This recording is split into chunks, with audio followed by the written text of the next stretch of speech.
Darkstar is an interactive movie, but that's also a bit of a video game. I think Darkstar is a fantastic mystery. Psychedelic, time-traveling, cult classic comedy camp thing.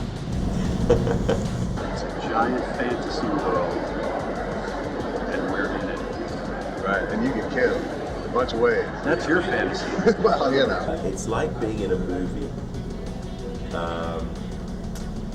but you can go anywhere you want and do anything you want. I mean, for me, it felt like a book that I couldn't put down. You're looking around and you go, this is incredibly detailed. Here's some wine over here, and in the little robots room, there's posters and things. It's a very unique piece of entertainment in that it is a game in the sense that it's completely interactive, but it's completely story-driven. It's not driven by the type of achievement and skill acquisition and other stuff that you find in other video games. It's really all about the story and about character, but with you in control of the movie. All of these things just keep opening up to you. Different puzzles that you do open up different doors and additional video clips and sequences. And there's chapters that you move through as you go through the game. So this story really gets fleshed out in a really lovely way. The 4 people on the ship, that's the big story. Not only is there the whole backstory of what's happened to humanity that's very intriguing, there's also a whole story that's very immediate to all the characters. Pick up, damn it, I know you're there. You and O'Neill are against me, but it won't make a damn difference. If it's the last thing I do, I'll stop both of you! One of you wake up and you're basically controlling the main character, who's Captain John O'Neill, and you're trying to discover how you got there and what's going on, and you unlock basically the past by discovering that you're on this mission to go back in time to save humanity. I'm really impressed with the fact that one person made this game.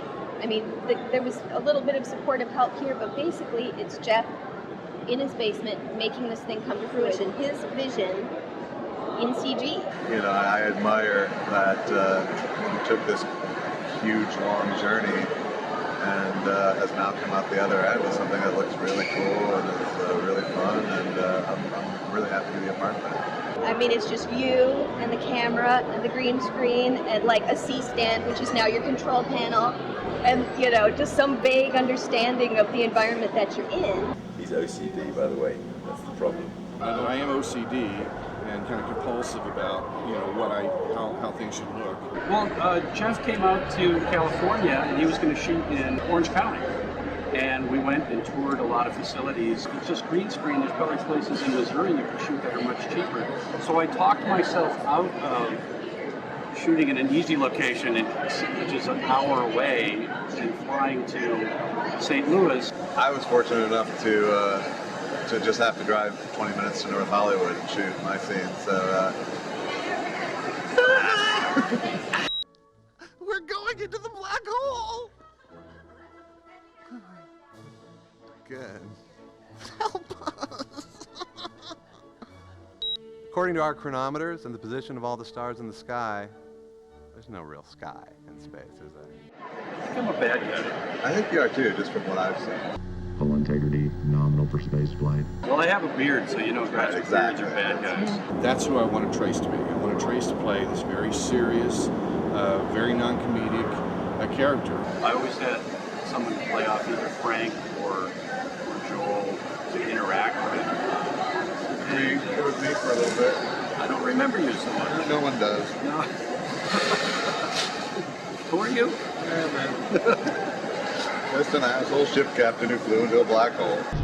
For the love of God, send no more ships to Darkstar. To keep the ambition throughout the whole process without just getting dejected and derailed is tremendous. It's weird doing green screen stuff when, you know, there's nothing there. John. I guess you just want to know why. We'll keep wondering, old friend. Sometimes suspense is the key to a good story, and I just don't want to spoil the ending. Perriman! Okay. It's just too good. I've got to tell you this much. Burke, what a sap. So paranoid. It was too easy to make him the fall guy. He never realized that this is all just a game to me. And you know what? I always win.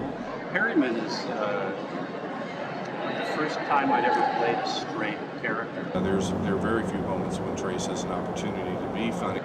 Be these very goofy, broad, cartoony characters on Mr. Science. There's that dark humor you can't. Jeff kept saying, "No, why don't you kind of take that down a little bit? You take it down just a notch. Bring that back into real." And then I take it down 3 more notches. I don't know real. And that was the scene I used. I only know big. Of course, I'd lie to him and say that first one was it. That was it. Whoa, I love the part when you were screaming and everything and you're doing that thing with your hand. You think you're better than me? Well, you're not. We're the same. We are.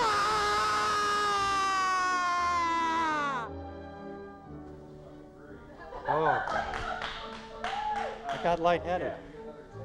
As we were shooting, I think you could probably see my bad mime technique as I'm trying to bang and, you know, that grate is here and there.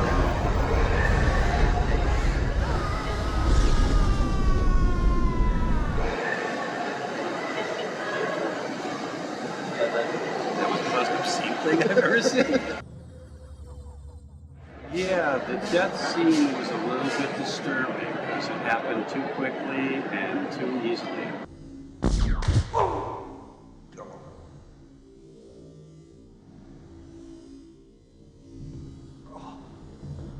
I didn't think you had it in you, John. Join me, old friend, won't you? He kept sending me all these graphics and little sequences. And they just kept piling up. And I go, well, who's doing all this stuff for you? I said, well, I'm doing it all myself. And he's like, really? According to our best calculations, tomorrow's the big day. Making preparations and decide. Is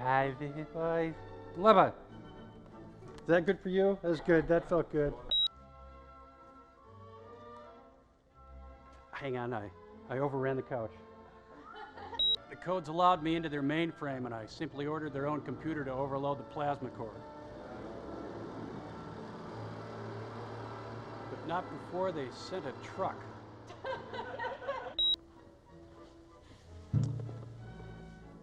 Did you hear that big gong when I sat down? My ass has been replaced with metal. I'm programming Westwick, Maine to awaken O'Neill if I'm not back by the 13th. And that means if anyone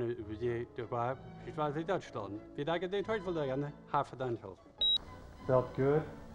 Killing felt good. Man, I can smell the death in the air. That was the burrito. We'll be heroes that saved humanity. Humanity. That's what I said. We'll save humanity.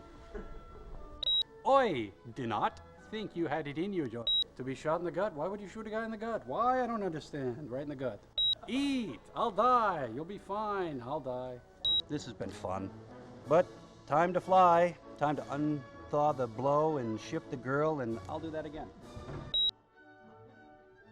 The thing that made Darkstar different for me was the freedom that I was given to make choices. I mean, I was really given carte blanche to make some daring choices and to put my own stamp on it. And Jeff was really supportive of that, and we came up with this. And he's been such a joy to work with. I play Paige Palmer. I'm an intrepid space pilot. I find myself in outer space. I've lost my memory. I'm not really quite sure what's going on, and I'm trying to get my bearing within the ship. There's a hunky man on the ship. I'm assuming he's the captain. And just like the player, I'm trying to find out what's going on. Bees McKeel. She's on task. She can meet deadlines. She's very creative, and she's just super easy to work with. And then I did some costume renderings for him so that he could kind of see the direction that I wanted to go. And I sent off some pictures to Jeff of some costumes that I'd had in the past because I've played Barbarella on Halloween more than once. So my first thought of working within the sci-fi genre was to use some of these ideas from my favorite films and just to have fun with it. I like movies that are really bright and colorful. And Bees asked me, can I do this kind of in this flavor, this kind of campy thing. I'm a big fan of Barbarella. I'm a big fan of Flash Gordon. Honestly, it's her that kind of started that ball rolling. I was more thinking of going into this in more, space suits and, more of a 2001: A Space Odyssey approach, more Kubrickian, no sound in space. You know, the explosions wouldn't be there. Things would blow up, it'd be silent. And I realized I'm making a movie, not a science film. One thing that was really fun about working on this project was that I got to be reunited with all my Mystery Science Theater people again, and that just felt so good. They hadn't started Cinematic Titanic yet. A number of years that had gone by, and everybody kind of moves off in their own direction. And it facilitated an opportunity for them to work together again. And just the energy of being back together with this group of incredibly funny people. She's getting me ready for my close-up. Wait, you might need this. I don't know what it is, but clutch. That's a really good one. There's only one way past that monster, John. John, can I say that thing? And if you ever touch me again, you'll be pulling back a bloody stump. You got that, asshole? Thanks. I added extra things, but I was mad. I had 3 openings, all male, for Frank, Joel, and Josh. And we were shooting all of them in LA. And I gave them some time to kind of look at the script and pick who they wanted to be. Perryman's bright idea about cutting off the guy's hand did not work. And hands down, Joel wanted to be the bad guy. I guess I play the evil bad guy and he's the hero. Yeah, right. And his only request was, I want to have a Fu Manchu mustache. When we did Mystery Science Theater, there's a box here, and there's a really good reason for that, because I don't like move very well. You know, if you think about it, just so you know what you're getting, it's what you're paying for. Okay.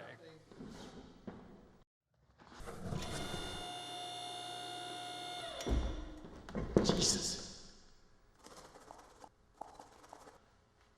Got a wake-up call, a few got a wake-up call.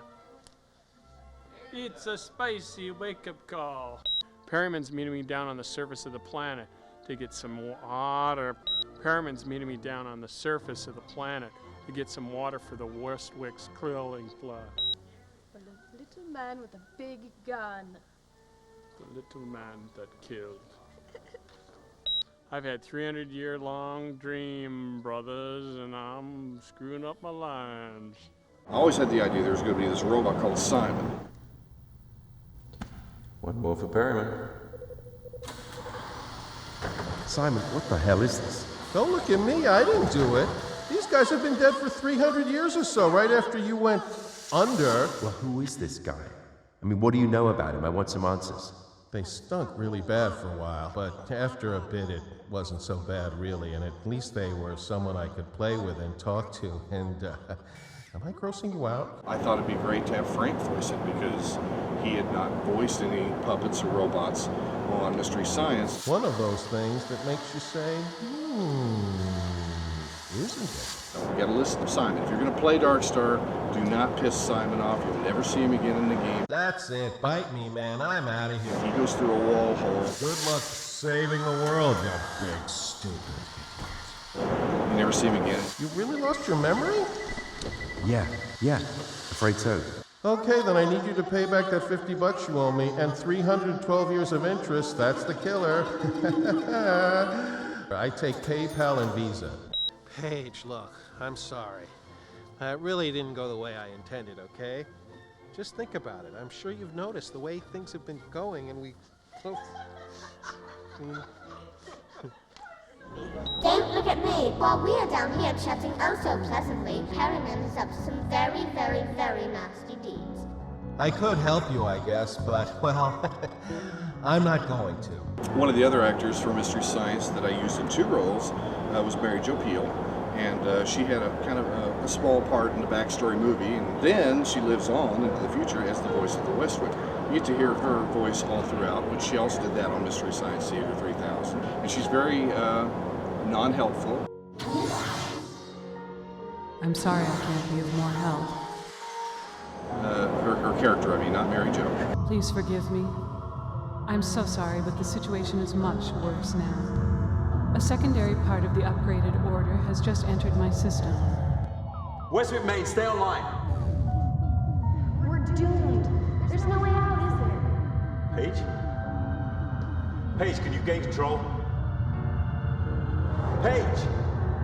Paige, can you help me? You're not in this piece. Oh, I'm not? I guess this is our welcoming committee. Get Starburst. Sorry.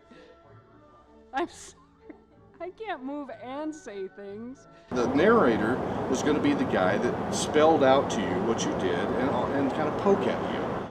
Tending first to gory details, how does your life end? Drowning in an icy alien lake, or holding your breath long enough to be torn limb from limb by an unspeakable aquatic horror? I can't imagine it not being Peter Graves. He's always been that voice to me. Either way, a final sacrifice on this lonely planet means the search is over.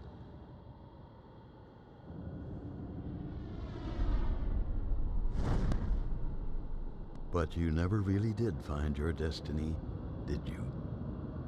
No. It instead found you. He understood the Rod Serling reference. So you're chastising them like Rod Serling for the next 12. No, I'll be chastising like Peter Graves. Okay. Some meaty stuff in here. Woo. Chiron. Chiron, how old am I? Let's get the tintype out. Oh, telegraph that one on. What's this Darkstar thing again? Is it a movie or is it a game? When you're a Maverick and you've got a Maverick product, it's pretty tough. I don't think he probably would have started if he realized the hurdles. Something that kind of goes against easy definition is really hard to sell. How involved Jeff has become in this thing. He's not going to know what to do with himself, but bless him. But we managed to do it. And what's fascinating is people's reaction. The fact that he's actually managed to do it. And seeing it through from those early stages is quite legit. And you can buy it and download it, put it on your computer and play it. And I think what he's done is on par with what George Lucas wrought in Star Wars. A J. Allen Williams production.